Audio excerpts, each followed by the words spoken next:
Hey, welcome back to another discussion here on the Champions Path, a platform for all things simulation and training related, designed for our champions in the military, law enforcement, and other first responder roles. Today, I have an exciting guest, Rick Guilbault, retired Sacramento PD, spent some time on the SWAT team, post-retirement worked at companies such as Taser International, TI Training, Wrap Technologies, and is now the vice president and head of training at A.U.Fire. As an expert trainer, we're here to discuss training, simulation, and best practices. So welcome, Rick, welcome to the show. Thank you very much, Jared. Thanks for having me. Yeah, appreciate you coming on and taking the time. And before we begin, would you mind giving a brief highlight of your career up until you joined the SWAT team? Sure. So I became a police officer in 1980 at the age of 20. I mean, from that point on, just looking at my instructors in the academy, seeing the difference between the really quality instructors and not so much ones, I decided right then and there, ultimately, I wanted to get involved in training somehow. Spent several years in patrol, and my first, training job was as a field training officer in patrol, training new officers just out of the academy. And that morphed in, I became a part-time academy instructor, certified as a firearms instructor and use of force instructor, and did that for about 10 years until I joined the SWAT team. Mm-hmm. Yeah, excellent. And what made you want to join the SWAT team? I know you had said, you wanted to be a trainer right off the bat. It seems like you were pretty motivated, the responsibility of, maybe leading others and training others and being that standard. So what motivated you to join SWAT? I pretty much had my sights set on that from the beginning. Again, going back to the academy and the instructors we had there, one of the responsibilities of our SWAT team on our department is they do a lot of training for the rest of the department. So they came in and we're doing some training on what we called officer survival skills and just dealing with violent encounters. And I was just very impressed with those guys, and I kind of watched them over the years and just the equipment they got, the training they got. They're by far the most trained unit under the police department, and the types of situations they handled. I just really felt I would do well at that, and I wanted to get involved. It was very tough getting on the team at that time. It was a limited number of positions, a lot of people who wanted it, but involved pretty rigorous testing process. Again, they were very selective, and before you could even apply for the SWAT team, you had to be part of the crime suppression unit, which the SWAT team was also part of. So you had to test to get in there, and then once you were in there, you could test to get on SWAT. So it was a process that took a while, and I was in crime suppression about a year before I was able to test for the SWAT team and get accepted there. My specialized area was non-lethal weapons. Sacramento PD was the first large agency to put a taser on every officer in patrol. So my responsibility at that point was to assist in the development of a policy and then write and deliver a training program, try to get about 600 patrol officers trained up on tasers as quickly as possible, to the point where the guys at Taser International, now called Axon, asked me if I wanted to come on full-time and start up their training department. So I did, founded the Taser Training Academy, trained instructors on the devices and how to train end users and go back to their agencies and train their people. Then we developed a master instructor program, trainers who train the trainers. We expanded our training beyond just the users and instructors, including law enforcement executives, risk managers, legal counsels, investigators, technicians. Just started a whole series of training programs. And by the time I left 11 years later, we were training well over 10,000 people a year all over the world. And I left Taser and Tina went to work for TI Training. And even though I had used a simulator in my time at Sacramento PD, I really didn't learn about the true value of training in the simulated environment until I went to work for TI and was just fully immersed in it, worked with them, and just learned a lot about how to train properly in the simulated environment. I enjoyed working with them for several years. And then the folks at Wrap Technology were just getting started, and they gave me a call. Along this path somewhere, I became known as one of those guys you go to when you're coming out with a new product for law enforcement, and you just want someone to take a look at it and kind of give you some honest feedback. When Rap Technology called me, I looked at their product and I was impressed. So they asked me if I'd be willing to come on and start a training program for them, which I did. And we got in the hands of hundreds of law enforcement officers out there, had putting together a good training cadre. A lot of people I'd worked with previously, Axon. And yeah, you've really dedicated your entire life to training. How old were you when you initially joined the Sacramento PD and was in that academy class thinking, this is what I want to do? 20 years old. Yeah, a little earlier than most. Yeah, I graduated high school. I had no idea what I wanted to do. I wasn't good at school, so I didn't think I wanted to go to college. So I ended up joining the Marine Corps because I wasn't sure what I wanted to do with my life. And that was what I deemed the best route to kind of, kickstart that concept of being responsible and doing something with my life. So, it's really interesting to see that, at such a young age. And I have a buddy here in North Carolina. He works for Mecklenburg PD, and he too, before joining the department down here, he wanted to join the SWAT team. Is it common for guys who join, the law enforcement career? Is that something that they know they want to do early on? I think it's the same as with any specialized unit in the police department. Some people come in knowing that's exactly what they want to do, and they start immediately working towards that goal. Others, they're not even really sure they want to be cops. When they're looking for work, they see an ad, they apply, and some of those guys become some of the best officers and even trainers I've ever known. But I was one of those rare few that think I was maybe 10 years old when that show Adam 12 came out, and I saw that and I thought those were just the coolest, greatest guys ever, and I knew pretty much that's what I wanted to do. That's quite an extensive career, Rick. With your experience, especially with TI training and the Champions Path being a simulation and training platform, I'm curious to hear what your thoughts are around these virtual simulators. And there are a lot of great products on the market that supplement and augment and enhance the quality of training. But, what are some of your thoughts around the implementation? Do you see any drawbacks to some of these simulators? Well, yeah, there's drawbacks to everything if it's not used properly. And they, like anything else, they have their limitations. They can only do so much. But if the trainers understand what they can achieve with the simulator, there's an enormous benefit in these things. One of the biggest challenges with training is time, especially if you're doing scenario-based training. That's difficult. It requires a lot of resources, and it takes a lot of time. With the simulator, while it doesn't necessarily replace that force-on-force training, it provides an opportunity to do things a little more expeditiously, still get some training value out of it. You eventually need to go out in the field and do it for real, but you can learn a lot in this simulated environment. And that's everything from basic firearm skills. Because I had the opportunity, I spent a lot of time on the simulator with just working on my gun skills and just seeing how rapidly I progressed just on the simulator. And then when I would go out for my annual qualification shoot, I was shooting the instructors, and that was the only time I shot live ammo, was that once a year.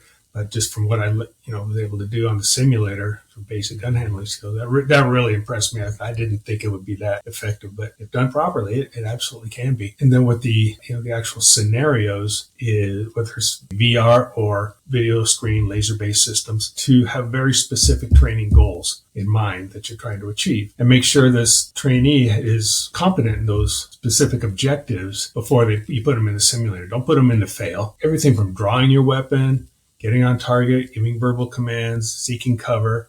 All these things should be covered well in advance of putting them in a scenario, whether it's live or on video. So I've always envisioned the scenarios are more of a test than a training. You're testing to see if they can apply these skills you've taught them in an environment. One training technique I learned from a good friend of mine up at the Northeast Wisconsin Technical College. He ran their academy up there. Is what's called isolation exercises, where you take all the skills someone's going to need to successfully achieve a specific scenario or certain type of situation, and break them down and go over them one at a time, then start putting them together, and then go through and make sure these people are familiar with how to draw their weapon, how to holster the weapon, transition to, say, a taser or a baton or pepper spray, apply it, secure their weapons, take a person into custody properly, communicate with other officers, go through all these things, then put them in the scenario. So they don't lock up.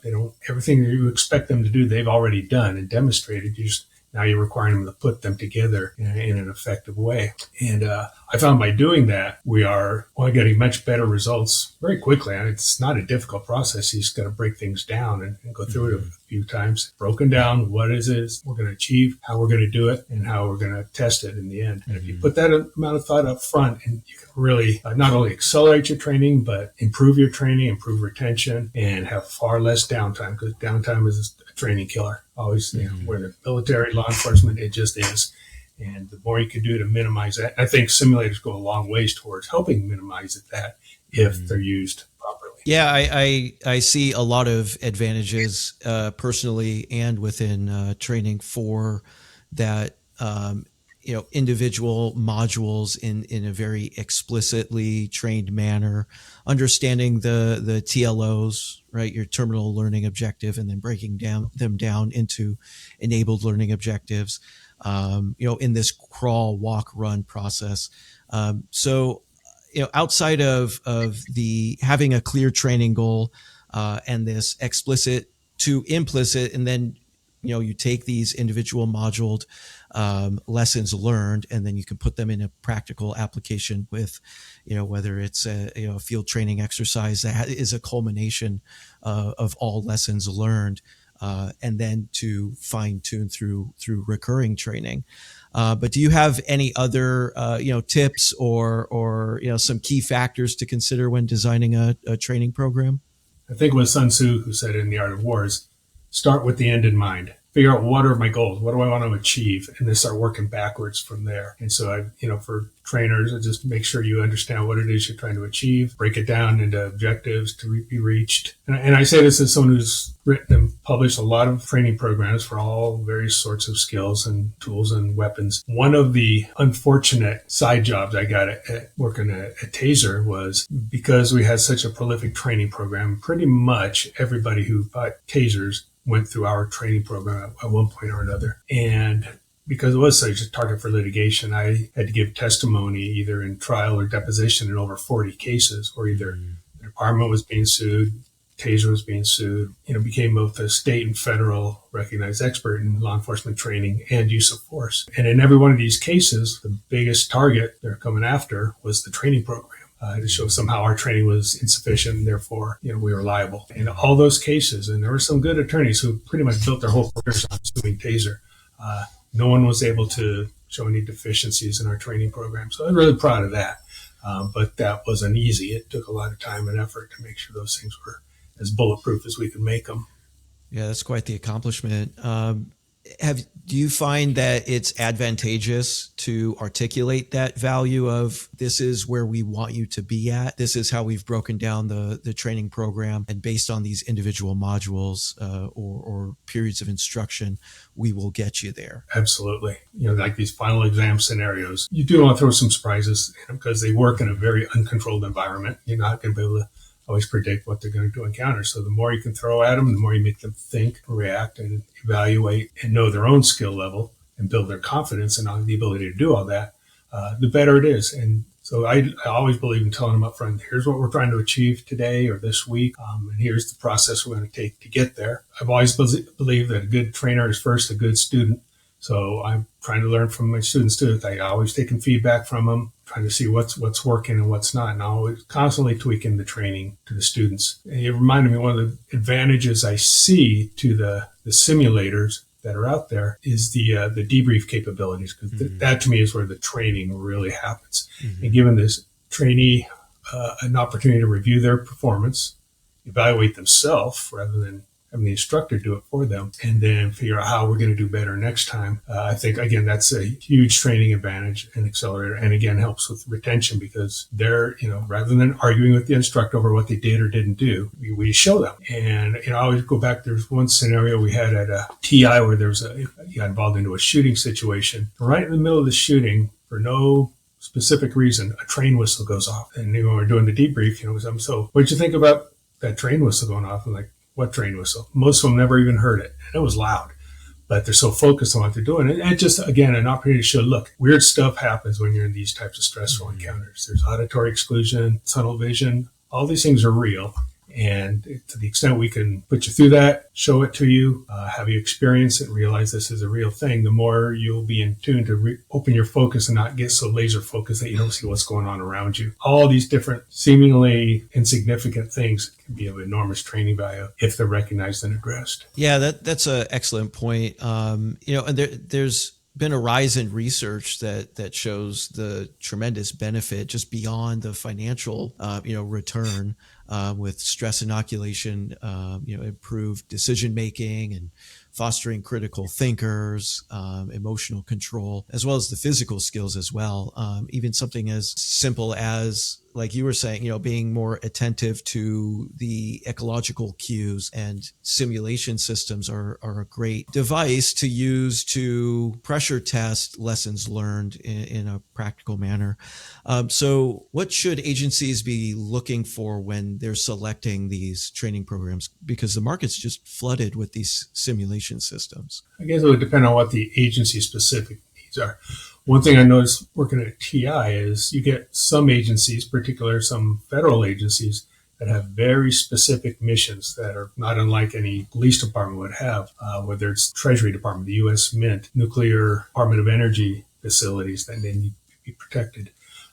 So they would want something that could customize programs to their specific needs, whether it's actually come out and film scenarios specific at their locations and their environments, or have software where they can build their own content, and just make sure to have an idea going in what they want to achieve through using the simulator, and just find a company that can satisfy that. Talk to somebody else who has the system that you're looking at, learn about the system itself and the company. One thing that does differentiate companies that I've seen is customer support afterwards. Some are very, very good. Some are not so good, not so responsive. So that becomes very, very important. Just expandability down the line, because like I said, there's so much going on with virtual reality, augmented reality, video-based systems were scrambling because some government agencies were making a requirement that a system be capable of the virtual reality type of simulation. And they're just not set up to do that. It's a whole different process for our product and what they're providing. So that's kind of ironed out, and they've all found ways to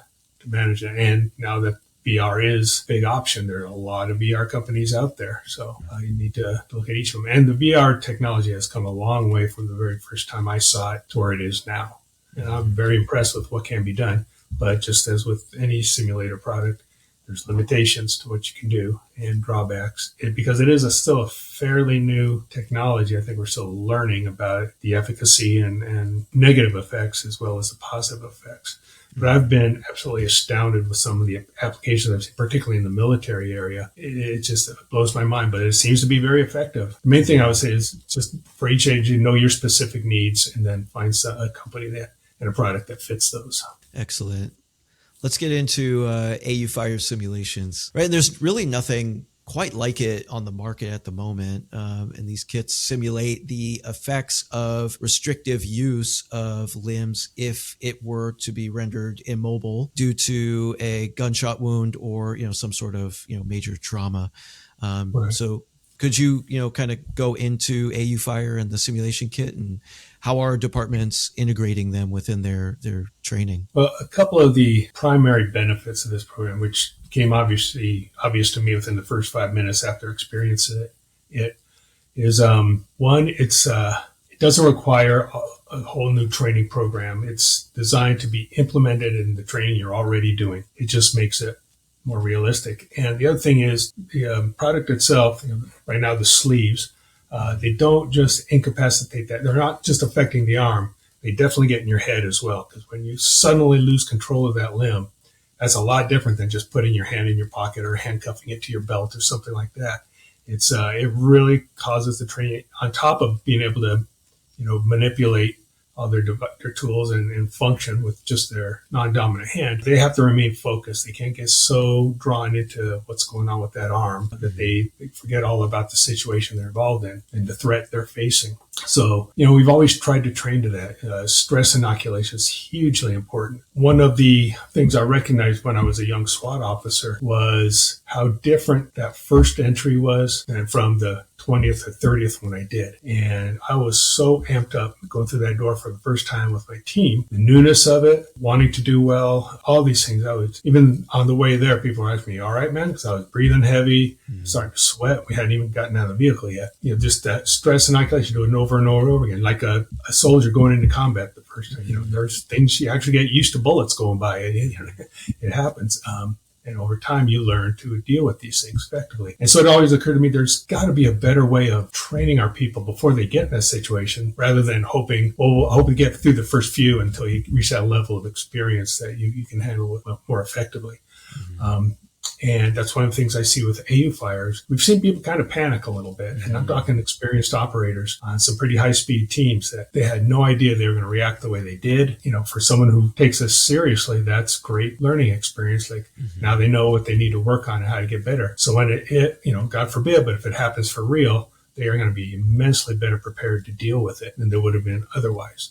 So, the fact that it causes that mental distraction as well as the physical incapacitation, I think it's just a game changer in training. Plus to improve on our skills, those deficiencies have to come to the forefront so we can understand where we need to improve. And if we tie our hands behind our back with 550 cord or just stuff it in the pocket, it's not giving the ability to experience or at least know and put yourself in that situation emotionally and cognitively. It just wasn't on the forefront to improve that skill. Well, the other thing I think of that even approaches this type of training was way back when I first went out to the training division and working at the academy, we implemented a pugilistics program in the academy.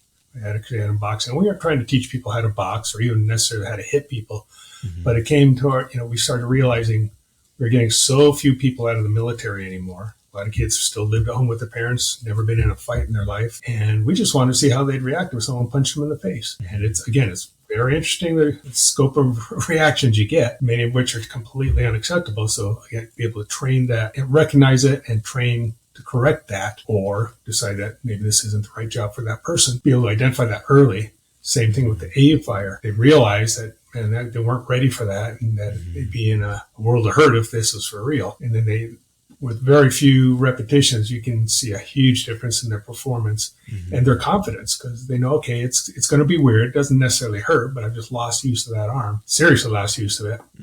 And additionally, we're adding to the training by taking it beyond elimination of the threat, taking it all the way to self-care and applying a tourniquet to this injured limb.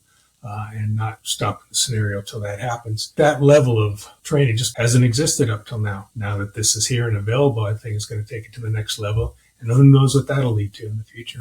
Yeah, absolutely.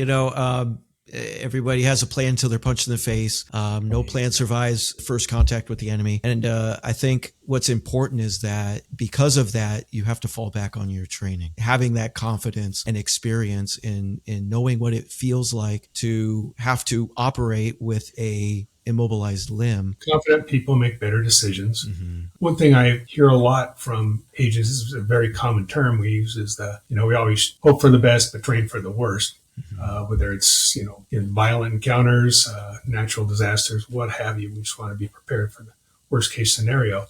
And it just occurs to me that up till now, unless you're implementing something like A.U.Fire and you're training, you're not really preparing or planning for the worst. Because this is worst case scenario training. You got shot, some type of traumatic injury where you just lost use of one of your primary limbs, and you still got to fight on.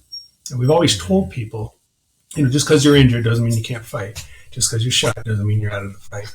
You keep going. Right. Yeah, I could just think of a scenario trying to get out of a vehicle, even, with an incapacitated arm, trying to unbuckle the seatbelt, try to open the door.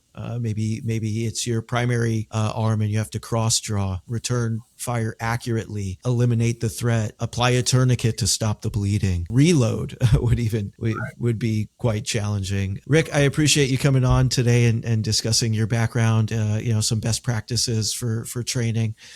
simulations and the A.U.Fire kit. Is there any topics that you'd like to discuss that maybe we haven't brought up today? The advantages of this training is it doesn't require any more time out of your valuable training schedule. We're just augmenting what you're already doing. And me personally, that's one of the advantages I see to, or one of the things I enjoy most about it, because up till now, weapons or tools that we got to find a place on your belt or your vest for this thing. We need to teach you how to, train you specifically on how to use it. We need to create a new training program. This is none of those things. This is just how to do what you're already doing, but do it better. If anyone is interested in A.U.Fire, I'll put a link to an awesome A.U.Fire spotlight video, and I'll post the A.U.Fire website as well for more information. All right, Rick, I really appreciate you coming on and taking the time to talk to me today. Thanks a lot, Jared. It's a pleasure talking to you.